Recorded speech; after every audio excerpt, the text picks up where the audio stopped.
pessoal não entrou. Você está me escutando bem? Tô. Queria aproveitar que o pessoal não entrou ainda. E assim, como a gente não sabe como é que vai ficar quando vai voltar às aulas e tal, eu estava querendo aproveitar para adiantar o trabalho da garrafa e da lata. E aí, Sim. na lata, eu escolhi um texto do Augusto Cury. E aí eu queria perguntar para o senhor se esse texto cabe dentro da proposta que o senhor quis, de escolher um texto, ensino Sim, médio, pode ser qualquer texto. Tá, aí A tem que dar ideia quantas frases? Como é que é? Só essa parte que eu não entendi muito bem. pode ser palavras, frases. É melhor que sejam palavras. Pode ser umas 10, tá bom. Só eu quero que vocês pensem que é uma atividade que vocês vão fazer com seus alunos. O número de palavras é como se você fosse ler um texto e tirou 10, 15, quantas palavras você quiser para trabalhar com as crianças. Aí as crianças tiram da lata e você trabalha a fonética, trabalha a parte ortográfica, o fonema e o grafema. Ah, não, tá ótimo. Entendi então. Porque eu quero adiantar logo, porque a gente não sabe como vai ficar, né? Isso. Bom, então vamos começar. Boa noite para vocês todas, né, hoje, porque o Itamar não está aí ainda, ele é um retardatário, né? Sempre chega atrasado. Então, hoje nós vamos dar continuidade à aula de didática, lembrando que nas aulas passadas nós falamos sobre como iniciou a educação no Brasil, a didática, como ela começa com os jesuítas, quando eles criam o Ratio Studiorum, passando pelas reformas pombalinas, as aulas régias, família real chega no Brasil em 1808, algumas reformas, depois a gente tem o início da República com o movimento, principalmente ali no início da década de 20, o movimento da Escola Nova, passamos pelo meio do século XX, com o movimento popular de Paulo Freire, falando sobre a ditadura, né, que é um movimento importante chamado Mobral, né, que muita gente até usa como um jargão. Você foi alfabetizado no Mobral, né? Então, chegamos depois da Constituição de 1888, com a elaboração e hoje a gente utiliza a LDB, né, a Lei de Diretrizes e Bases 9.394/96. Deixa eu tirar esse fone aqui que eu não consigo me ouvir direito. Bom, então, a importância...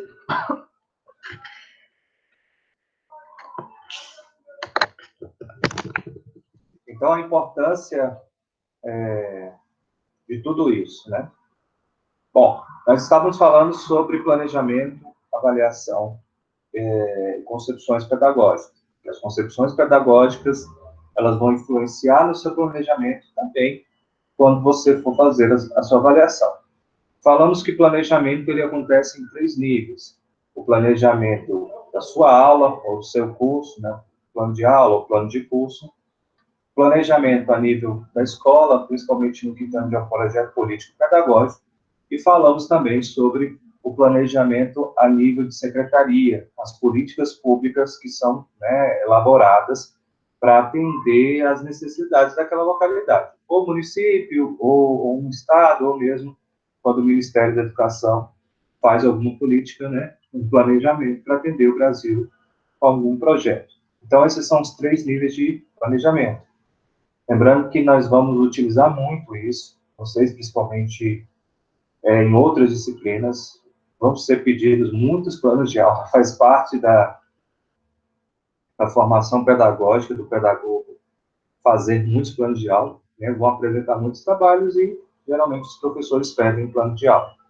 Então, recapitulando, um plano de aula tem um título, um tema, né?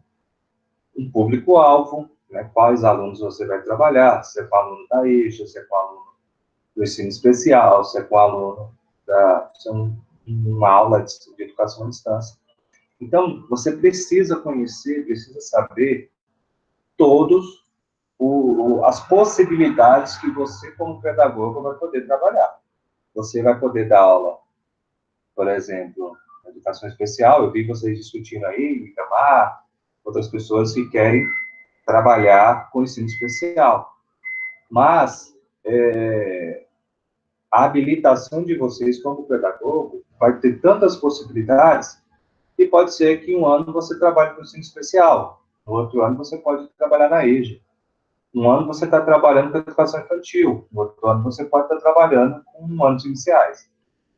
Um ano você pode ser coordenador, no outro ano você pode virar um diretor, pode virar um supervisor. Olha aí chegando o Itamar aí, olha ele aí, retardatário, né, Itamar? Então, eu estava falando que a gente tem os 3 níveis de avaliação, né? E a gente precisa conhecer também quais são as possibilidades que vocês, como pedagogos, vão poder trabalhar. Então, voltando, vocês podem trabalhar no ensino especial, na EJA, pode ser coordenador, pode ser diretor, pode ser supervisor, pode trabalhar na regional, pode trabalhar na sede, e vocês podem trabalhar com ensino especial. Então, vai depender muito. Eu já trabalhei com quase tudo que é possível. Meu primeiro ano, em um mês, eu dei aula para a 4ª série, que antigamente era a 4ª série. No outro mês, eu fui trabalhar no centro de ensino especial. Já no final do ano, isso era em meados de junho, né, quando eu comecei, no final do ano eu já estava com turma de alfabetização. No outro ano, eu já fui coordenador. Passados uns 3 anos, eu fui para a regional, para ser coordenador intermediário. Depois, eu fui virar vice-diretor. Depois, eu fui trabalhar na sede. Mas também já fui supervisor, já trabalhei com educação de jovens e adultos, já trabalhei como coordenador de anos finais. Então, há muitas possibilidades que vocês, como pedagogos, vão ter de atuação. Né? Não pense vocês que agora eu sou pedagogo, eu vou só dar aula para criança. Não.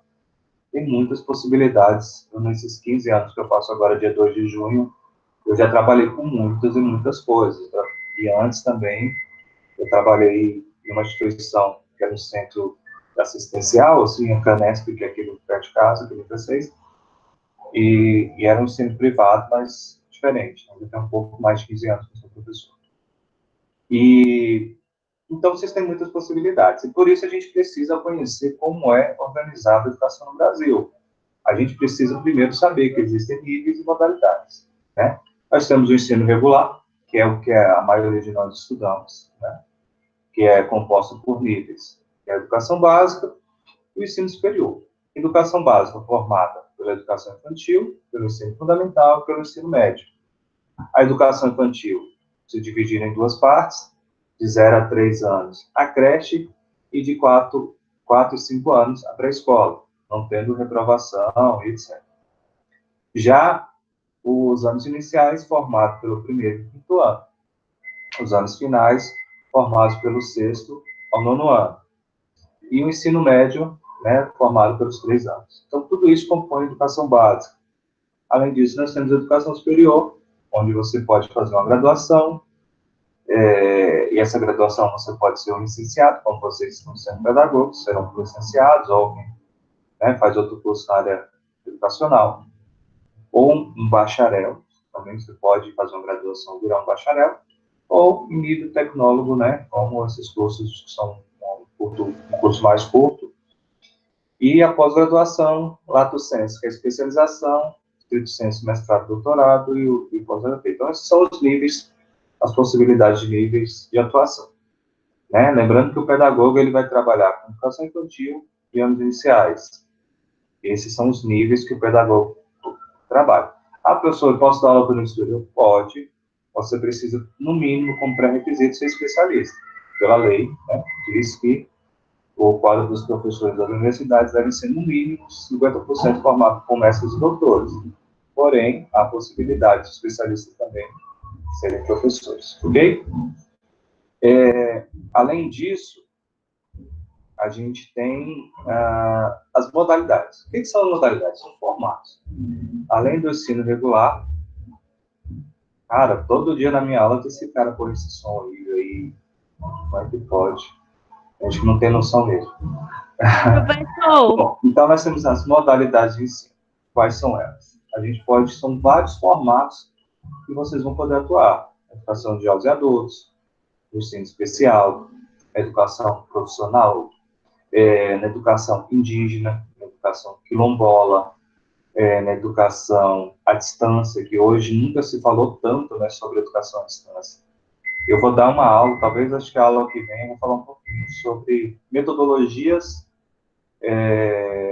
utilizando tecnologia. Vou falar sobre algumas ferramentas que eu estou utilizando para poder trabalhar. Eu acho que isso é legal. Acho que uma coisa que a gente precisa avançar muito no Brasil é a utilização de tecnologias.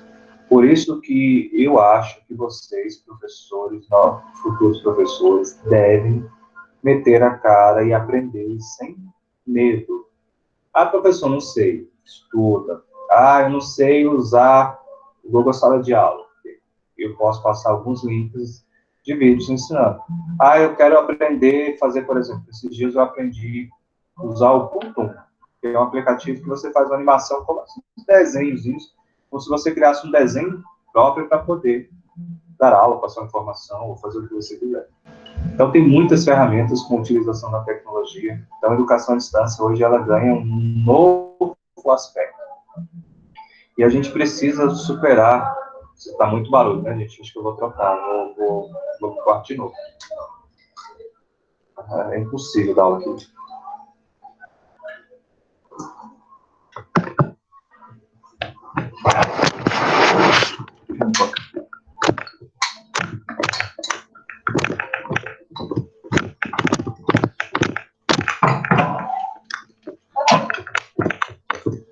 Dar aula aqui porque cara, o som está muito alto.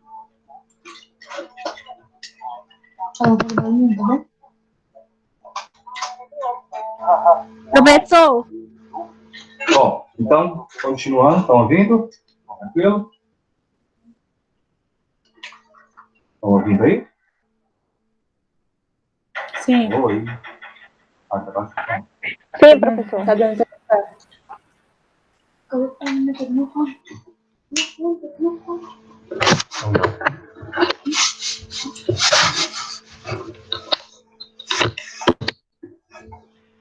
Pronto, estão ouvindo aí?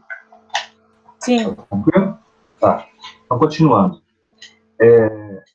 Então, vocês precisam conhecer quais são as possibilidades de atuação, onde vocês vão poder atuar como pedagogo. Então, vocês podem trabalhar no ensino à distância, sendo tutores de algum curso, né, ou mesmo utilizando a educação à distância como complemento para a educação regular, né? Então, hoje a gente tem muitas ferramentas. E vamos tentar aprender algumas delas. Eu estou usando muitas ferramentas. Estou usando o Google Sala de Aula, vocês têm. Inclusive, eu postei.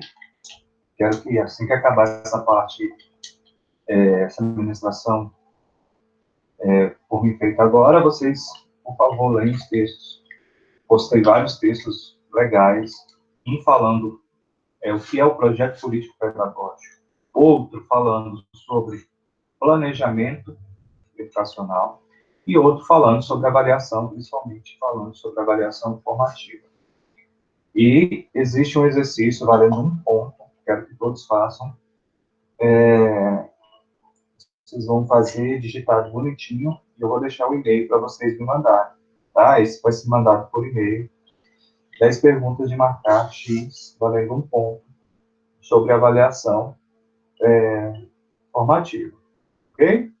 Como se fosse um teste para vocês ir treinando sobre avaliação formativa. Então, está lá no drive de vocês.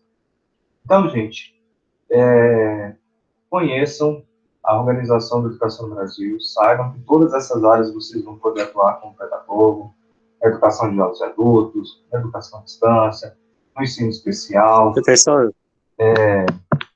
desculpa atrapalhar, professor, é porque acabou de entrar na aula e pediu para você aceitar ela. Profissional. Ele tá sem fone, ele não tá ouvindo a Então, gente. tudo isso são áreas de atuação do pedagogo.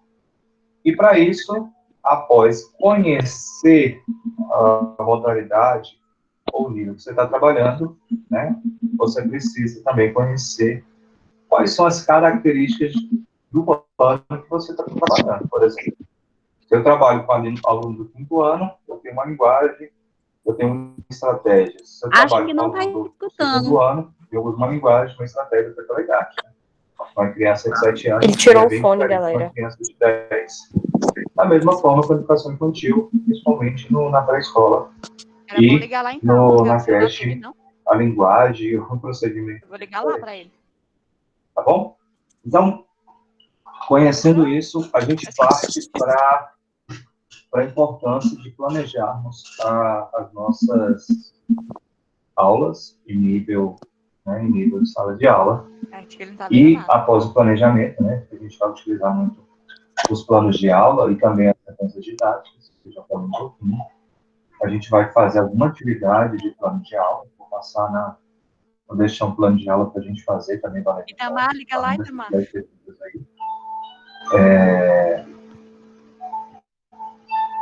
Então, Adrian, pega no celular. Então, a importância...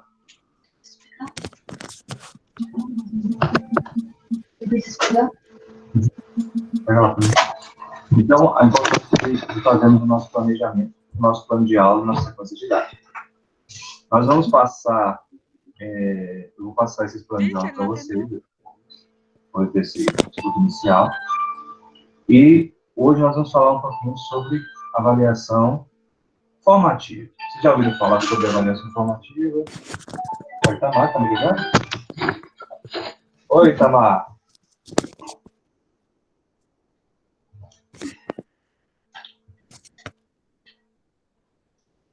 Tô morrendo de rir. Também, tá me rachando aqui. Então, Eu também, gente. Peraí, vou colocar o fone. Ê, professor.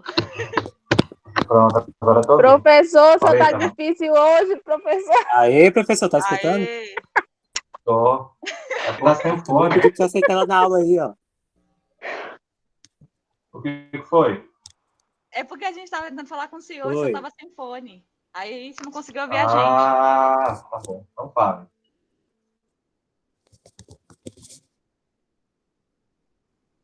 Pronto, mas Eu pode pensei que continuar, essa- professor. Pode continuar. É só porque a gente estava tentando argumentar alguma coisa e você não estava ouvindo Ah, a gente. não, sim. Eu quero até que vocês participem mesmo. É para ter esse feedback de... Vocês querem fazer alguma pergunta? Não, não. Na verdade, se você olhar o chat, a gente estava só tentando falar para o senhor que você estava sem fone. Ah. Mas pode continuar. Às vezes a gente também acaba escrevendo no chat também, para não interromper o senhor. É porque o meu, como tá aberto aqui, eu nem percebi. O chat está cheio de Desculpa ter perguntas. ligado, professor, porque a Camila Não. queria entrar na aula do senhor. Não, beleza. Às vezes vai aparecendo aqui, eu vou clicando nas pessoas. Eu acho que o certo era quem era cadastrado poder já entrar direto, né? Mas então vamos lá. Avaliação formativa. Vocês já ouviram falar desse termo? Não sei se já. O que é uma avaliação formativa? Existem dois conceitos de avaliação. Quando você faz seu plano de aula e no final de um período você faz uma avaliação da aprendizagem, o que isso quer dizer? Eu passei aqui o conteúdo, igual eu deixei aí um texto para vocês, né? Sobre avaliação formativa, e no final eu vou avaliar se vocês aprenderam com o teste, ou seja, uma avaliação da aprendizagem. Eu quero saber se vocês aprenderam ou não. Então, eu estou avaliando a aprendizagem de vocês no final de um percurso, né? Eu dei aula, expliquei, estou falando sobre avaliação formativa, e agora eu estou dando um teste para vocês, ou seja, estou avaliando a aprendizagem de vocês. Porém, hoje, todos os autores que nós estudamos sobre avaliação, eles falam sobre a importância da avaliação para a aprendizagem. Percebam que há uma diferença. Avaliação da aprendizagem e avaliação para a aprendizagem. Um fonezinho... Vê aí quem é que está com o fone ligado. Ou com o microfone. Pronto. Então, a avaliação, existe uma diferença entre a avaliação da aprendizagem e a avaliação para a aprendizagem. A avaliação da aprendizagem, você dá uma aula e vê se os alunos aprenderam. A avaliação para a aprendizagem, você dá uma aula, aplica uma avaliação, seja ela qual for, e depois dessa avaliação você faz um diagnóstico. Você avalia se até onde os alunos abstraíram quais são os pontos fracos e os pontos fortes, né? Onde os alunos aprenderam e deixaram de aprender. E a partir daí você faz uma nova abordagem para tentar atender aqueles que não aprenderam. Ou seja, na avaliação da aprendizagem, você pouco se importa se o aluno aprendeu ou não. O objetivo ali é dar uma nota, conseguiu média, passou, não conseguiu, reprovou.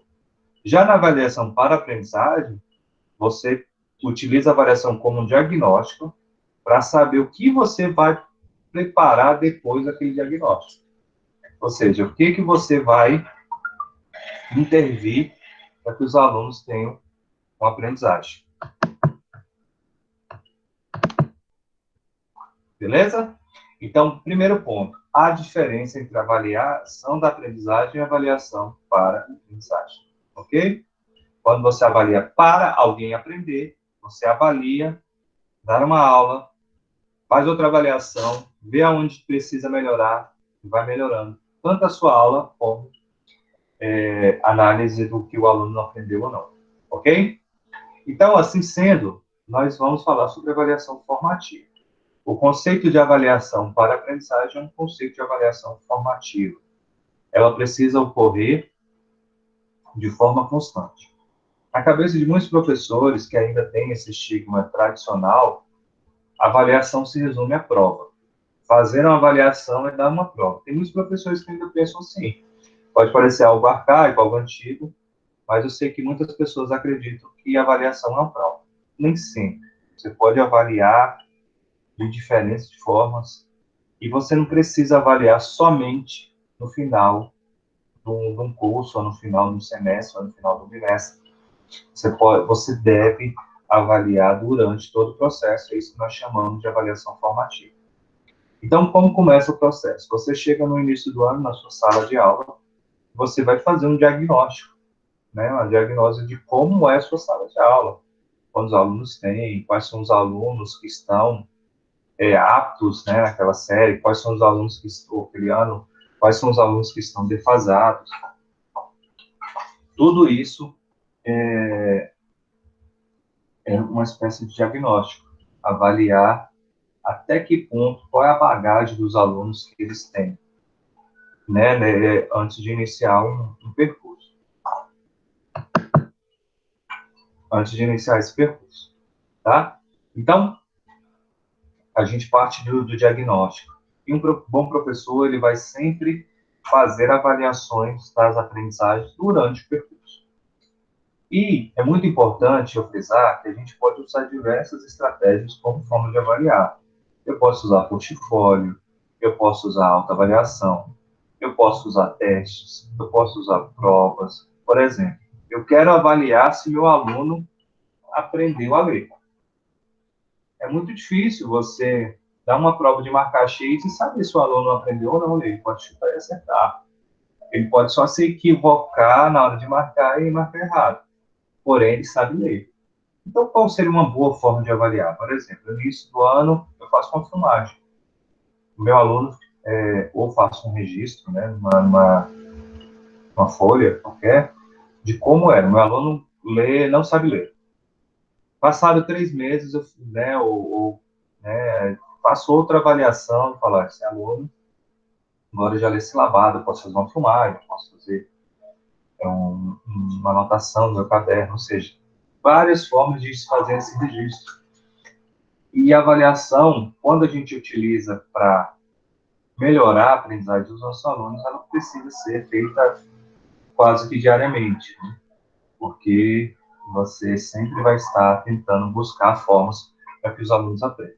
Como eu falei para vocês na aula passada, o objetivo de ser pedagogo, vocês são, já tentaram até, na minha época de início de graduação em pedagogia, havia até uma perspectiva que mudaria o nome da pedagogia para ciência da educação, ou seja, vocês são pesquisadores, cientistas, pessoas que vão estudar sobre educação. Educação é muito mais do que passar conhecimento. Essa é a visão tradicional. A visão tradicional, ela acha, a visão liberal, que a função da escola é só repassar o conhecimento produzido pela humanidade. Só que, na pedagogia, a gente vai muito além. A gente não quer simplesmente saber como repassar o conhecimento para os alunos. A gente quer repassar o conhecimento e fazer com que os alunos aprendam. Para que o aluno possa aprender, a gente precisa primeiro conhecer muito sobre comportamento infantil. Por isso que vocês vão estudar, estão estudando psicologia, vão estudar fase de desenvolvimento, a fisiologia genética piagetiana, as fases do valor, né, a psicologia sociocrítica do Vygotsky. Então, vocês vão estudar muita coisa sobre a mente humana. Também vão estudar sobre as influências sociais no contexto educacional. Vocês vão estudar filosofia da educação, sociologia da educação, para conhecer um pouco mais sobre como essas influências sociais interferem na educação.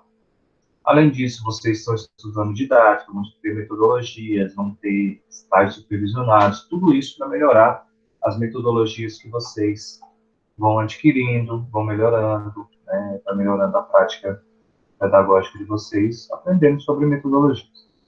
Beleza? Então, estávamos falando sobre a importância da avaliação formativa. Então, ela tem que ser no processo. Vocês, como bom pedagogo, precisam ter em mente que muito mais do que ensinar é descobrir como ensinar para aqueles que não aprendem. E este é o nosso grande desafio hoje no século XX, ensinar para aquele que não quer aprender, né? Tem muitas crianças que vão para a escola e, de fato, não querem aprender, não querem estar na escola, querem estar fazendo outras coisas, principalmente jogando videogame ou fazendo outras atividades, né? Então, o grande desafio do professor hoje é ensinar para aquele que não quer estar na escola. Por isso que a gente precisa buscar cada vez mais metodologias para tornar a escola mais interessante. Vocês acham que uma aula num laboratório de informática e uma aula de copiar texto no quadro tem impactos diferentes na aprendizagem das crianças? Muito, né? As crianças provavelmente vão aprender muito mais usando os computadores do que utilizando um texto mimeografado. Não só a criança, eu dou aula para educação de jovens adultos, eu sei também que meus alunos, mesmo tendo mais de 50 anos, eles têm até vergonha, gostam muito mais de utilizar o computador, gostam muito quando eu levo data show, porque eles conseguem visualizar as letras de uma forma melhor.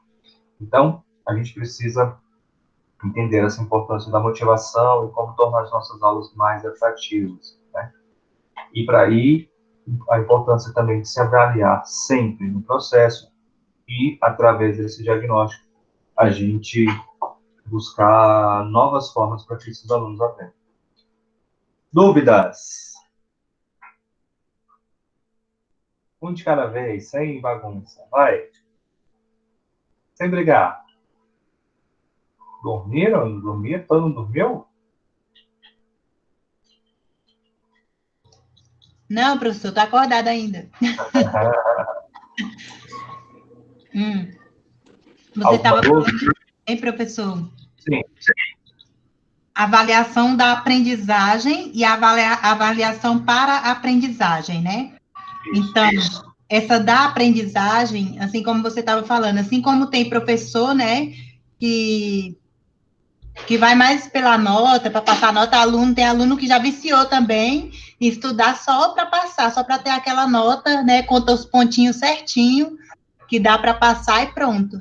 Então, só se preocupa com a nota, né? Tem aluno que não presta atenção nenhuma na sua aula, ele sabe que você vai dar uma prova, quando chega perto da prova, ele estuda e passa. Já tem outros alunos que se interessaram, buscaram, e vão tirar menos notas do que ele. No primeiro semestre que eu dei aula de didática, para a turma que está hoje no terceiro semestre, eu fiz uma prova.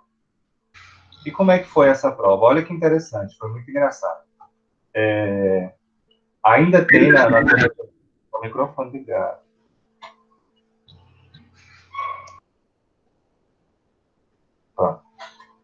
Olha que engraçado que aconteceu. A turma que hoje é do terceiro semestre da manhã começou, assim como a de vocês, com poucos alunos, porque era a primeira turma, né? Não tinha muita gente ainda que conhecia a parte DF. E aí foi entrando pessoas no decorrer, veio gente de outras faculdades, né? Tem gente que veio da Anguera, projeção. E passados 5, 6 aulas, eu dei uma prova com várias questões sobre tendências pedagógicas, sobre avaliação. Tá. E passei um texto do Libânio para os alunos lerem e para fazer a prova. E um dia antes, matriculou um menino chamado Gabriel. E ele era até namorado de uma das outras meninas que estava na turma. Aí essa menina foi falar, olha, o professor falou que vai cair esses 3 capítulos do Libânio e isso é o conteúdo. Tá. Aí no outro dia ele foi fazendo a prova sem assistir uma aula minha, não tinha assistido nenhuma aula minha. E coincidentemente ele acertou as 7 questões. Foi o único da sala, foi a melhor nota da sala, foi o único que gabaritou a prova. E ele não tinha assistido nenhuma aula. Ele simplesmente teve um poder de abstração, às vezes chutou bem na hora, eram só 7 perguntas, e fez um texto, né, elaborado, e acabou se tornou o aluno que tirou a melhor nota da sala. Aí eu te pergunto, esse aluno teve realmente uma aprendizagem qualitativa, ou simplesmente usou uma memorização momentânea de coisas que provavelmente ele até esqueceu, e eu, como professor, como eu faço essa avaliação? Será que agora, eu até brinquei, eu fiz algumas sacanagens, assim, tipo, a partir de hoje tudo que vocês forem perguntar, vocês vão perguntar para o Gabriel, porque ele sabe de tudo. Separei ele de propósito, coloquei ele na frente para dizer que ele era o aluno de destaque. Essas coisas idiotas que se faziam antigamente, né? Que se fazia o grupo dos fortes e dos fracos, a turma forte, a turma fraca, as besteiras que muitos professores faziam antigamente. Se brincar, ainda tem professores que fazem isso hoje para rotular se o aluno é bom ou ruim. Sendo que isso não vai determinar nada na vida dos adultos, né? Eu costumo dizer que nem todo aluno que é bom na escola vai se dar bem na vida, e tem aluno que não está nem aí para a escola e hoje se tornou um grande empresário, às vezes o pai paga uma faculdade boa, ou ele correu atrás. Então, não é determinante o fato de você ter estudado ter feito EJA, ou você estudou no Galoá, ou você estudou na escola na periferia. Isso não muda nada com o seu proceder na vida adulta. Porque grande parte do que aquilo que a gente aprende na escola a gente esquece. E muitas coisas que a gente aprende na escola não servem para nada. Então, talvez se você é uma pessoa eloquente, uma pessoa que tem poder de relacionamento, faz amizade, às vezes você está muito melhor do que a pessoa que é introvertida, mas é um poço de conhecimento enciclopédico que não tem muita finalidade. Beleza? Então, resumindo isso, nem sempre uma prova ela vai dizer se o cara é bom, aprendeu ou não. Por exemplo, concurso público. Não adianta você falar assim, a pessoa está estudando 2 anos e eu comecei a estudar tem 2 meses, será que eu vou ter chance? Bom, se a pessoa estudou 2 anos e não passou, é sinal que tem alguma coisa errada. Ou então, você com 2 meses depende da qualidade, principalmente do seu poder de decorar. Não quer dizer que se você é mais inteligente ou mais burro que passou no concurso, e também não quer dizer que você vai ser o melhor professor ou não se você passar no concurso, tá? Uma prova não quer dizer nada. Infelizmente, é a única forma que a sociedade brasileira tem para avaliar quais são as pessoas aptas a entrar no concurso. Prova. Mais alguma pergunta?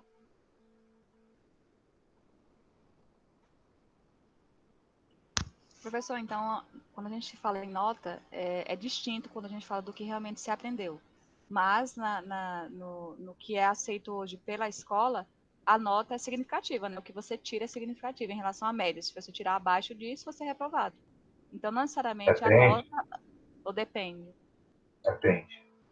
Hoje, nos anos iniciais, nas escolas públicas, a gente não utiliza nota. A gente utiliza o RAV, Relatório de Avaliação. O que é o RAV? Por exemplo, meu aluno do 3º ano, em vez de eu falar que ele é um 5,5 ou é um aluno 4,8, qual a diferença de um aluno? Eu vou até fazer uma atividade, eu não sei se eu fiz naquele primeiro dia, eu vou entregar a mesma prova para vocês, a mesma. O mesmo aluno com as mesmas respostas. E vou pedir para vocês fazerem uma avaliação da nota. Eu já fiz muitas vezes esse teste em turmas de pós-graduação, em turmas de graduação. e eu falo assim, ó, eu quero que vocês corrijam e deem uma nota. A mesma prova. Já teve pessoas que deram nota 8, pessoas que deram nota 0,5, pessoas que deram 4, 5, 6, todas as notas possíveis. Por quê? Cada pessoa tem um critério. Então, às vezes, o aluno é bom para mim, é ruim para você. A nota não quer dizer nada. Se o aluno é 4,8, qual a diferença de um aluno 4,8 para um aluno 5,5? O que isso quer dizer? Eu, como professor, se eu pego um aluno 4,8 no outro ano, e aí, serve para quê um número? Então, hoje, nos anos iniciais, a gente faz um relatório de avaliação. Ou seja, o que é um relatório? Por exemplo, o aluno Itamar. O aluno, ele é frequente, participativo. O aluno, ele apresenta, ele hoje está no nível psicogenético, ele é alfabetizado. O aluno é participativo nas aulas. O aluno precisa melhorar na organização do caderno. Então, a gente faz um relatório, e a pessoa que lê, vocês pais, sabe, vocês já foram na escola assinar relatório dos filhos, apesar que muitos professores fazem uma linguagem tão idiota que nem o pai entende. Mas o relatório, ele tem uma finalidade. Ele serve para mim, no outro ano, se eu tiver alguma dificuldade com o aluno, eu entender o processo e ver quais são os pontos fortes e pontos fracos daquele aluno, né? Professor. E também serve para o pai ter um feedback. Porque, por exemplo, meu filho, se eu pego lá na escola dele, uma nota, seu filho tirou 5,2 em geografia. E se eu pego um relatório que fala assim, ó, o aluno Adrian Daniel Santana da Silva, ele apresenta dificuldades sobre o assunto placas tectônicas, porém apresentou grande melhoria no que tange a localização geoespacial, latitudinal, etc. Então, olha para mim como pai, os seus pontos fracos do meu filho e também para os outros professores. Os outros professores vão entender quais são o que precisa trabalhar com aqueles alunos. Sim? Alguém chamou aí? Fui eu, professor. Eu ia perguntar para o senhor, então, assim, esse relatório seria, assim, tentando assimilar como um prontuário médico. Será que seria um Prontuário prontuário, médico.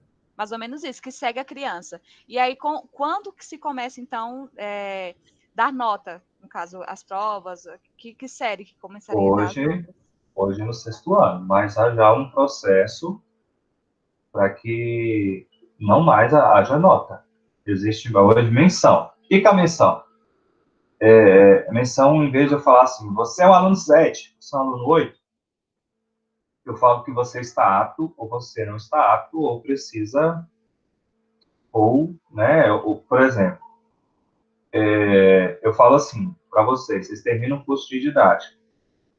Se eu falar para você que você é um aluno 5,5 e sua colega é um aluno 6, às vezes nem às vezes você se esforçou muito mais do que a aluna que tirou 6, e talvez por um dia, por você não estar bem, você esqueceu de entregar um trabalho, você esqueceu de, sei lá, não foi bem na prova por um problema familiar, ou às vezes você teve que fazer uma viagem, não pôde comparecer, não tinha testado médico. Então, se eu falo que você está apta, quer dizer que você tem toda uma característica que permite você, por exemplo, passar para o próximo semestre sem ter que fazer didática de novo. Então, hoje, os professores já vão começar, a partir do 6º ano, a trabalhar com menção. Eu acho que ainda trabalham com notas a partir do 6º ano. Tenho dúvida, mas nas escolas particulares ainda trabalham com notas.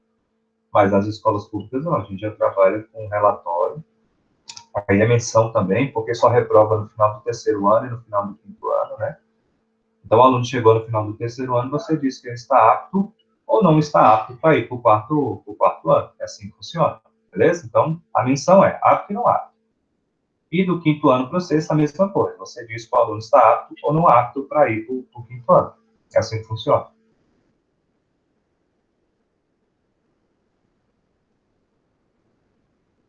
Mais alguma?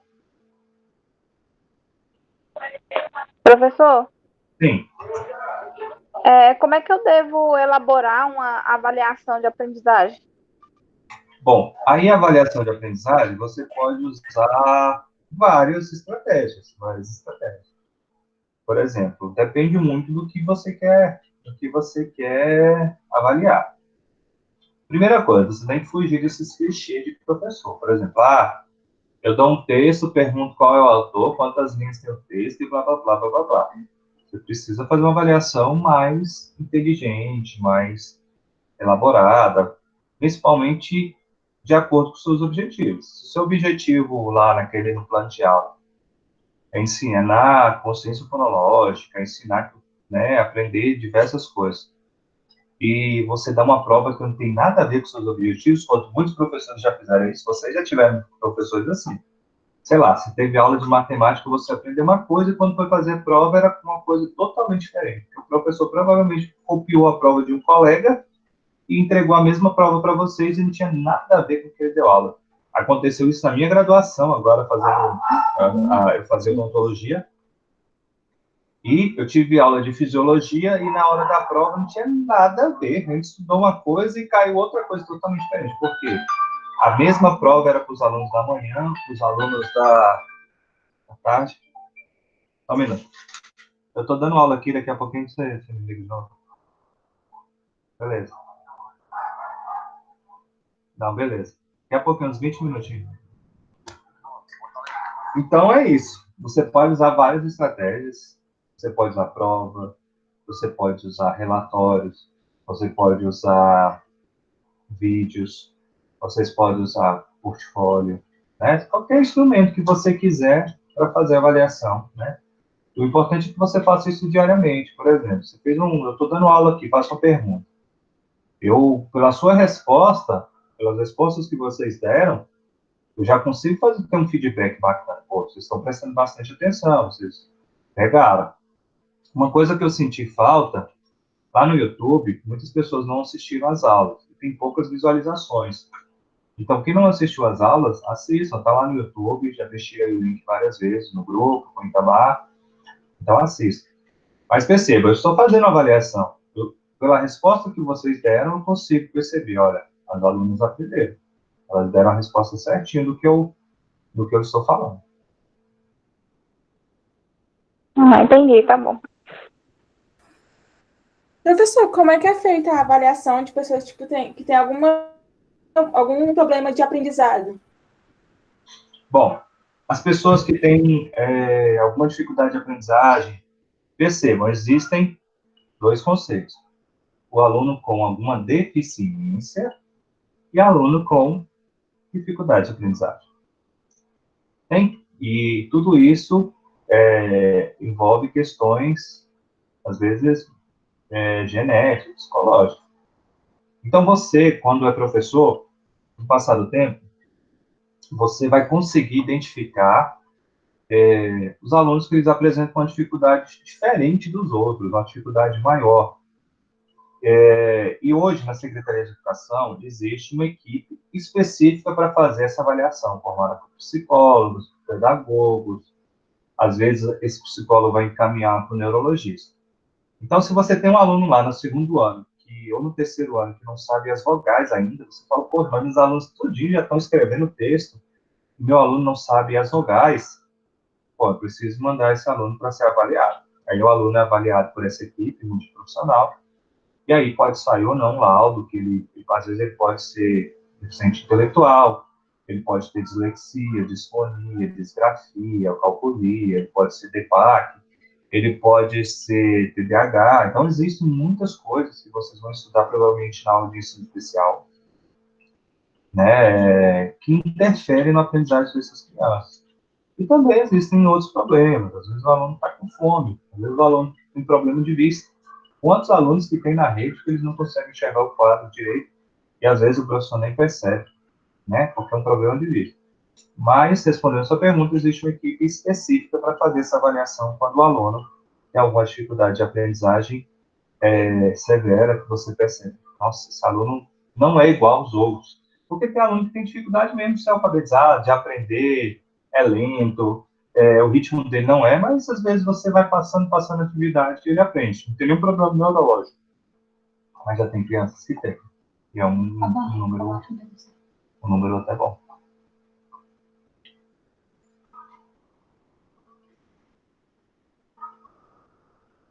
Próxima.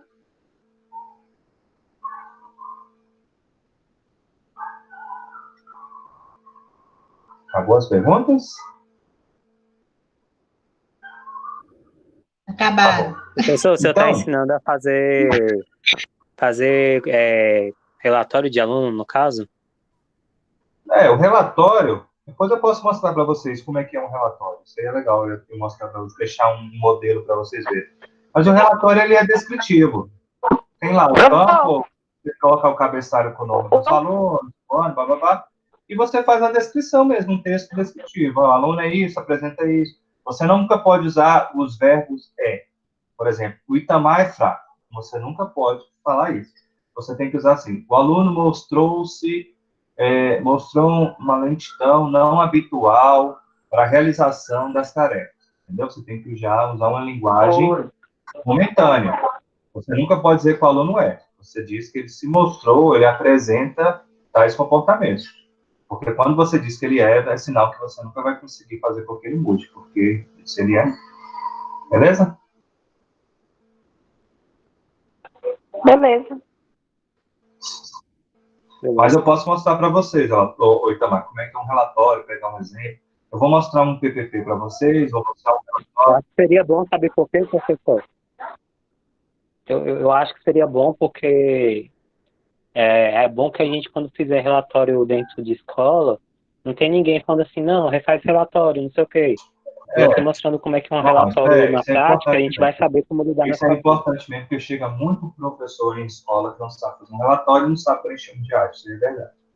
Depois eu vou mostrar meu diário para vocês. Ensinar para nós. Depois eu vou mostrar para vocês como é que é um diário. Eu acho que apesar que agora eu nem sei, porque com essa questão, né, acho que não está funcionando o diário. Senão eu ia pegar o diário da minha turma da EJA e mostrar bem simples. O diário você coloca o seu planejamento, os procedimentos. Você coloca lá, data 21/5.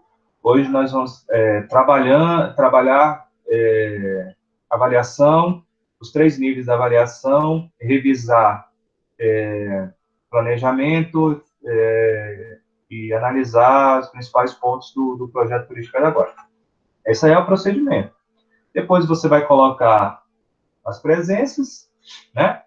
E também existe no diário, que isso você só faz uma vez, é o diagnóstico inicial da sua turma, que é isso que eu falei. A turma, sei lá, tem 19 pessoas, tem um rapaz, 18 meninos, são oriundos da Ceilândia, apresentam tais e tais características. Isso é um relatório inicial, e você faz um relatório final também. E coloca a menção, se o aluno passou ou não. Esse é o relatório que é tanto para a faculdade como também as escolas. Esse é o diário que vocês vão ter todo dia lá, marcar a presença do aluno. Agora, por ser eletrônico, vocês vão fazer até pelo celular, não precisa nem ser no papel. É até melhor, porque como o Itamar falou na aula passada, né? Antigamente você fazia o diário, estava errado, você tinha que refazer o diário todinho, arrancava a página, não podia passar corretivo. Aí, se usava uma caneta azul de um jeito, tinha que usar a mesma caneta, não podia ser a caneta de um azul diferente, que é toda uma frescuraiada. Hoje não, hoje você faz tudo eletrônico. Como se fosse uma planilha do Excel, bem simples. Na verdade, é uma planilha do Excel. Tá? Mas não se preocupem, isso aí é com o tio Adriano, vai segurar na mãozinha de vocês e fazer vocês fazer as letrinhas bonitinhas, bem bonitinhas, fazer o desenho da árvore. Isso é fazer bom. o desenho da árvore. Bom, professor. Agradecemos. Muito podre. Mas isso são dúvidas habituais, né? Todo mundo, assim, eu sei que vocês têm muita expectativa, como é que vai ser a escola, como é que é preencher esse monte de documento que tem. É bem parecido, acaba... Era que o Adriano pega na minha mão para fazer atividade comigo, não. Mas, no final de contas, é uma questão até... Foi bem colocada a questão do relatório médico. Até a palavra diagnóstico vem de uma questão médica. Não? O médico faz um diagnóstico para poder dar um remédio. Quando você faz um relatório, você está vendo o diagnóstico do aluno para saber também como fazer esse remédio. O aluno não aprende. O que você colocou lá? O aluno não aprendeu as vogais. É o diagnóstico. Agora, qual é o remédio? Qual é o comprimido que eu tenho que dar para o aluno aprender as vogais? Aí entra a didática. O aluno precisa, sei lá, de texto enlatado. o aluno precisa usar um quadro de pregas, o aluno precisa de um vídeo animado da galinha pintadinha ensinando alfabeto. São várias estratégias que vocês vão usar como remédio para esse diagnóstico. Professor, mas dentro, então, desse relatório, ou desse diagnóstico, se assim a gente está assimilando, a gente poderia, então, não é prever, mas antecipar a questão de um aluno, talvez, com déficit de atenção, um aluno que talvez tenha algo neurológico, porque com esse relatório, obviamente, bem feito, bem elaborado, seguindo as regras, né, e tal, poderia estar ajudando a antecipar essa possibilidade do aluno, né? Na verdade, o laudo, ele vai também, vai ser a partir do seu relatório. Você nunca vai diagnosticar. Você vai falar não, só tentar orientar. Você jamais, já vi uma vez, há muitos anos atrás, eu fui no dentista, aí a mulher do dentista, na época, ele era médico. Aí estudava na escola de Rio, claro. E eu lembro ele indignado, falando que a professora tinha falado que o filho dele, né, provavelmente tinha alguma deficiência, e ele ficou louco, possesso. Tanto que a professora foi demitida. Escola particular tem umas coordenadoras doidas, assim, que quer dinheiro. Então, tem muito cuidado com isso. Você taxar uma criança de deficiente na cabeça de um pai leigo, você está chamando o filho dela de doido, né, de problemático, anormal. Então, esses rótulos, eles precisam ter muito cuidado, né? Você precisa estudar bastante. Professor. Sobre isso. Sim. Tem todo um processo, tem que ter cuidado, né? E outra, uma coisa que eu aprendi nesses 15 anos, nunca diga assim, eu acho, não. Você sempre vai falar para o pai, qualquer reunião de pais, qualquer coisa, às vezes um aluno brigou na escola, você vai chegar e falar, olha, a equipe aqui da escola sentou, conversou, ou seja, quando você fala que é um colegiado, são várias pessoas que chegaram àquele veredito, você nunca vai receber um processo, porque, imagina, são vários profissionais que chegaram ao veredito. Mas quando você fala assim, eu acho, eu sozinho, está parecendo com uma coisa pessoal, às vezes você tem uma rixa com o aluno, que acontece muito isso.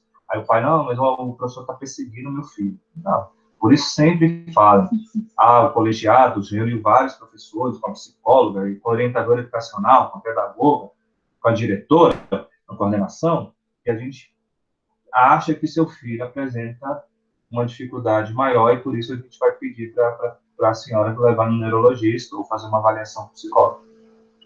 Tá? Sempre uma equipe. Sim, Tamar. Não, era isso que eu ia falar, né? Para quem tem filho especial sabe, para quem não tem, o acompanhamento é feito na parceria entre a escola e a família, né? A família, o professor Deck, ele vê a necessidade do aluno de estar tendo um acompanhamento psicológico ali, né? Para ver se ele tem realmente algum laudo que respalda ele, a família correr atrás, devolver o aluno para a escola respaldado devidamente e a escola trabalhar juntamente a dificuldade do aluno na sala de recurso ou com a equipe pedagógica da escola. Isso. Existe uma sala de recursos com profissionais que vão atender de uma forma diferenciada esses alunos. Só que é um negócio muito complexo, né? Porque existem tantas dificuldades de aprendizagem que não é tão simples. É algo que vocês vão sempre estar estudando para tentar entender. Por exemplo, quando eu me formei para hoje, existem muitas nomenclaturas que não existiam. Por exemplo, DEPAC. Eu fui aprender DEPAC tem pouco tempo. Né? Eu não estudei isso na faculdade, não sabia o que falava no DEPAC. Por exemplo, uma que surgiu por agora, TOD, transtorno obsessivo desafiador. Aprendi esses dias estudando aí por fora, porque eu vi alguém falando, o que é isso, TOD? É um aluno que tem o pé sujo? É um aluno que tem de TOD? Então, eu não sabia o que era. E fui estudar, e fui descobrir, então é uma coisa que nós, professores, temos que constantemente estar estudando e reavaliando, né, a nossa formação continuar.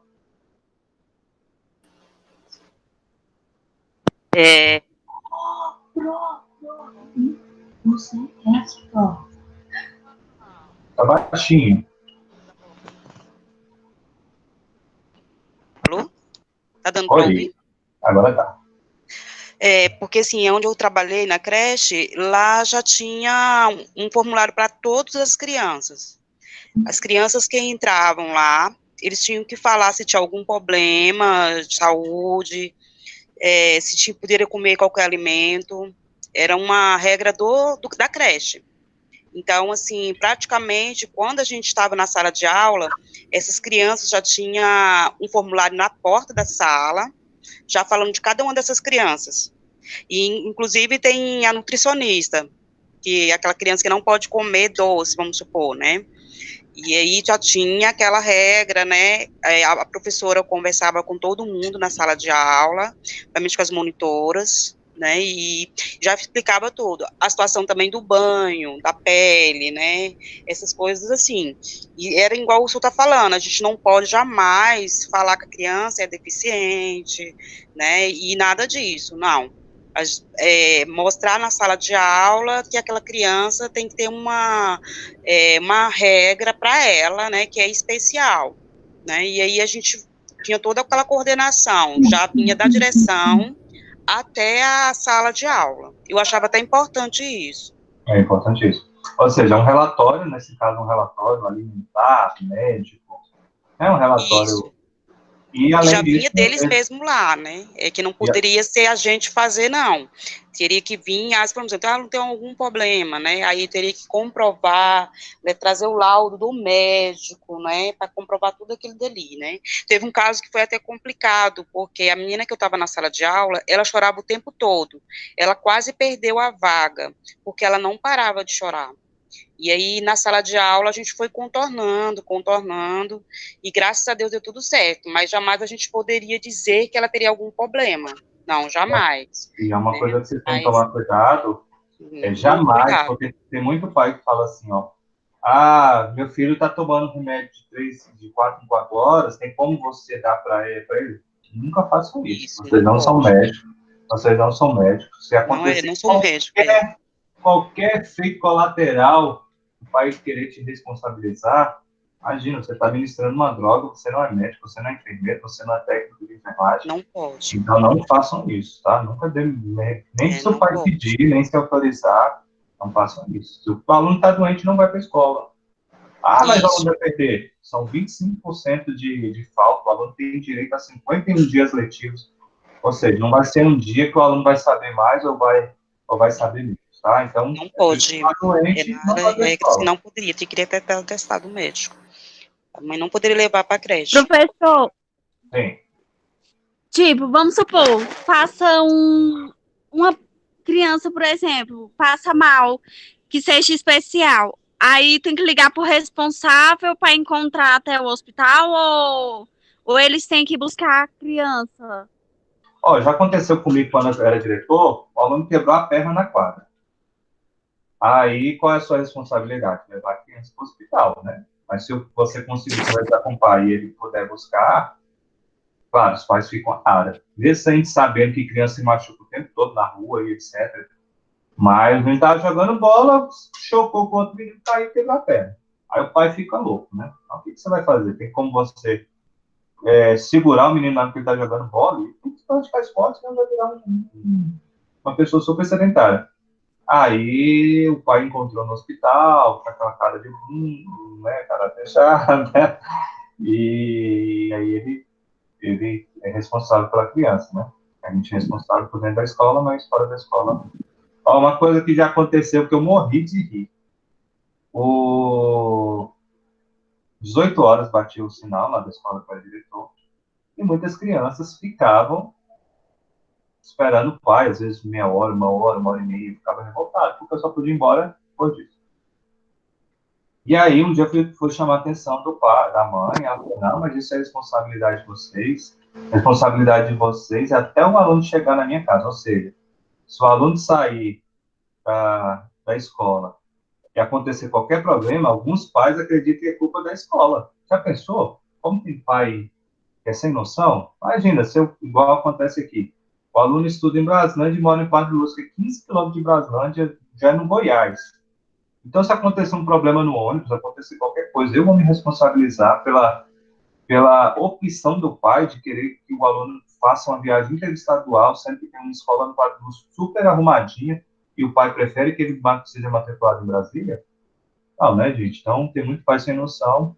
Então, é uma coisa que é muito importante. Conheçam a legislação. E professor? Saibam quais são as leis que regem, quais são os seus direitos, quais são os seus deveres. Vocês precisam conhecer a legislação educacional. Sim, Tamar.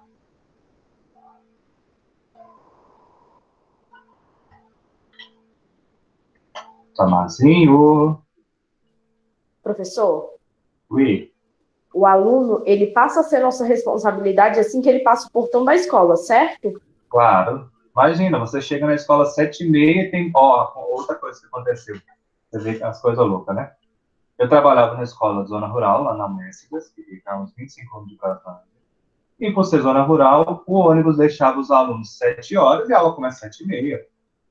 E as mães achavam que era responsabilidade da escola essas meia hora que o aluno ficava sozinho lá fora da escola. Tem professor. Né? Então, não tem como você perder meia hora ali do seu trabalho, chegando mais cedo, porque o pai não tem a responsabilidade, porque eu penso assim, gente, desculpa até a minha crítica, eu acho que ter filho, existe toda uma preparação sua. Quando você fala assim, eu vou ser pai, eu vou ser mãe, você sabe que existem muitas coisas difíceis. Ser pai exige que você tire tempo para a criança, para a parte psicológica, na parte do acompanhamento educacional. Tem mães que acham que é na obrigação dela educar. Minha mãe sempre me levou para a escola no horário certo, me buscava até uma certa idade. E olha que minha mãe nunca teve carro, minha mãe não tem escolaridade, minha mãe nunca teve dinheiro. E eu acho que é o mínimo que um pai ou mãe deve fazer. Porque a própria LDB diz que a educação é um dever do Estado, da escola e da família. Tem muita família que acha que é a escola que tem que se cuidar de tudo, de toda a educação do filho. Aí a escola não cuida, no final é a criança que vai ser prejudicada quando ela se tornar. Isso é verdade. Oi. Lembrando, né, para os colegas aí, que toda vez que se você tiver algum aluno que achar que ele tem alguma dificuldade de aprendizado e você tiver dúvida mesmo sobre isso, a secretaria tem os arquivos que os professores podem ter acesso, né, professor? A ficha do aluno, da matrícula. Aí a gente pode ver se tem laudo na pasta dele. Sim, na secretaria, cada aluno tem sua pastinha, e nessa pastinha você avalia se tem laudo, se não tiver. Porque o aluno, quando ele tem laudo, existem até algumas especificidades. Por exemplo, existem casos que a turma do aluno é reduzida justamente por ele ter laudo. Então, quando o aluno tem laudo, o professor pode dizer, olha, esse aluno vai conseguir, logo eu vou fazer uma readequação curricular para que o aluno possa fazer o terceiro ano em 2 anos, porque ele tem muita dificuldade de aprendizagem. Então, tem muitas coisas específicas que vocês vão estudar quando vocês estiverem aula de instituição. Tá? Então, amores da minha vida, obrigado por mais uma noite. Você tá meio romântico hoje, professor? Tá meio estranho. Eu sou romântico. Estranho não, tá? Romântico. Tá meio estranho, Tá você tá ótimo, meio romântico, professor, assim, tá sabe? Tá feliz. Continua assim, Tá professor. falando em pegar em mãozinho, tá fazendo Reclamar não sabe atividade. quem fala, não, Sei não, viu, professor. professor? Sei não, viu, Você ainda professor? vai Tá aprender. meio romântico aí. Você ainda vai aprender muito com a vida ainda, Tamar. Professor, Tá meio romântico. vou tirar uma dúvida. Sim. Peraí, Tamar. Eu quero tirar uma dúvida do seu simulado. Aquelas Sim. 10 questões. Ela tem Sim. uma data para entregar? A gente vai mandar por e-mail? Como é que é? Porque o senhor botou junto no Classroom, né? Assim, aí a gente manda para o Word, responde e manda para o senhor primeiro? Como é que é? Isso. Baixa, né? No Word, digita bonitinho lá, marca o X. Ou então você pode, se você quiser imprimir, marcar o X, escanear e me mandar, não é mais trabalho, mas você sabe. Tá? Porque tem gente que vai preferir fazer isso. Tem gente que gosta de fazer isso. Imprimir, gosta de ler, impresso, né? Eu, professor. Até Então, que você dia? pode imprimir. Pode fazer até 15 que vem, dá tempo, né? Só 10 questões dá para fazer em 30 minutos. Usem esse espaço de tempo, ó. Vocês ainda tem 50 minutos aí, dá uma lida. O texto sobre avaliação formativa é só uma página. É Ah, curtinho. professor, esse texto também, o senhor tinha mandado ele no dia 30, não tinha? É Eu um acho texto que não. parecido. Não, tem um Né? texto que tá no que o senhor mandou, em outro dia, eu mostrei até pra Aline. Tem Ah, ele. de avaliação. Mandou. Mandou É só sim, um dos professor. textos. É só um dos textos que o senhor mandou, tá no É mesmo que o senhor parecido, no mas não é o mesmo, não. É um pouquinho Ah, diferente. tá, entendi. Tem algumas A gente coisas pode ser em conjunto, a classe toda responder junto? Não, melhor você tentar fazer sozinha, porque quando você for fazer o concurso, você não vai fazer de grupo, não é verdade? Professor, É se temos o simples. quê? 18 Ó, pessoas, é unido venceremos. pensem assim. Dica de amigo de quem já passou por essa experiência. Eu, quando eu tinha meus 20, tinha 18 anos, eu entrei na faculdade com 18, 19 anos. Tinha cabeça nenhuma, como qualquer pessoa dessa idade, né, Itamar? Então, a minha ideia, Fica mais velho, professor. a minha ideia era tentar terminar a faculdade o mais rápido possível. E muitos colegas assim também. E muita gente, claro, aproveita dessas, né, tem aquele ditado que não cola, não sai da escola. Até um certo ponto é verdade. Mas e depois, quando for você e o mundo? Você ter que estudar para concurso. Eu conheço gente que estuda para concurso há mais de 20 anos e nunca passou. Por quê? Muitas vezes, em muitos momentos, quero poder dela ler, estudar, revisar, errar. É tão bom você errar quando você está fazendo exercício. Não se importem com nota. Tentem buscar o aprendizado de vocês. Pode parecer clichê. Mas isso aí é besteira, blá, blá, blá. Mas vai por mim. Um dia vocês vão falar, realmente valeu a pena eu ter ralado pra caramba na faculdade, porque agora é tudo mais fácil. Porque hoje eu consigo fazer as provas de uma forma fácil, mas carece de muito estudo, né? Então, essa é a dica. Mas se vocês, por exemplo, é a mesma pergunta. Se vocês juntarem 5, 10 pessoas e der as mesmas respostas, como é que eu vou saber? Né? Falar assim, Da avaliação de cada um, né? eu fiz a 1, aí o Itamar fez a 2, a colega fez a 3, aí cada um deu a resposta para um terminado. Beleza, eu não vou saber se fizeram isso. Porém, é consciência de cada um, né? Tá bom, professor, vou fazer sozinha mesmo. Era só uma ideia. Não, Tô brincando, vai que cola, né, professor? Vai que convence o senhor, né? Falei, se vocês fizerem... Eu queria que essa cola ficasse boa. Mas, professor, põe de novo, então, o e-mail do senhor, então, pra gente, por favor. Vocês vão mandar pro e-mail, anotem aí. Professor, manda coloca pelo chat, professor. Coloca no chat. Então, por favor. Manda no grupo também, né? No grupo, pode ser no grupo. No grupo é melhor. Tem gente que não tá aqui assistindo. Pode mandar para mim, professor, que eu mando para todo mundo. O Itamar é o presidente. Uhul! Deixa eu ver aqui. Pode mandar para mim que eu mando para todo mundo.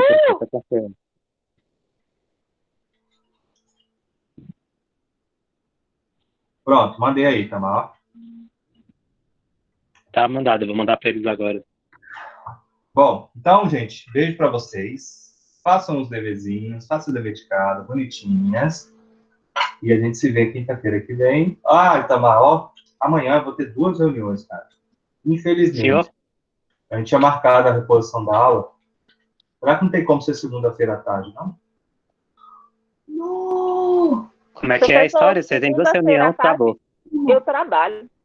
Então, deixa eu ver. Tem que ser de noite, professor. Que dia que dá de noite, sexta-feira. Só sexta-feira. O problema é que amanhã eu vou fazer uma polissonografia à noite. Eu tenho que estar 9 horas no Anchieta. Então, marca eu te libero, na próxima você dá aula pra mim. Nós vamos marcar para outra sexta, então, tá?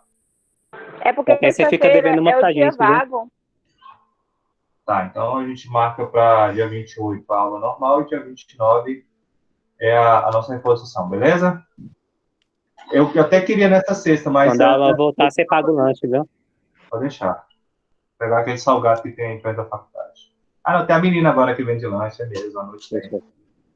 De manhã a gente come um salgado lá pra baixo, perto da Tatipa, a gente come um salgado lá. Professor? Oi. Para de pagar o saco do... Oi?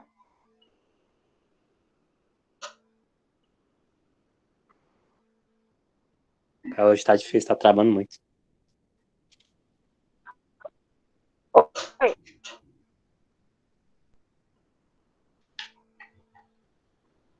Então, vou nessa, tá? Beijinho para vocês. Bom final. Tchau, tchau. Boa noite. Qualquer dúvida, vocês podem... Tchau, professor. Se tiver dúvida, o quê? Manda mensagem aí para mim. Você não responde. Abraço.